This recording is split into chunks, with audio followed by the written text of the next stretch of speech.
Я вам розкажу, як подивитися, хто вас видалив з друзів.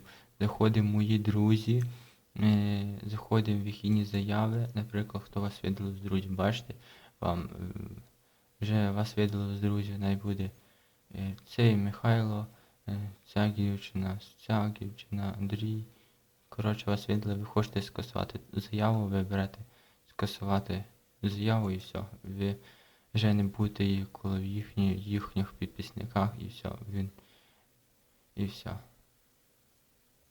І все, ви вже подивили, як він вас. Коротше, дивіться. Ви вже не будете отут. Бачите, в кожній сторінці є мої підписники. І вона вас видала з друзів, і ви теж сюди заходите. Ви теж є тут, і ви заходите туди, мої друзі. І ви тут скасовуєте і все. І вже ви там не будете в підписниках. Поняли? Всім до побачення і все.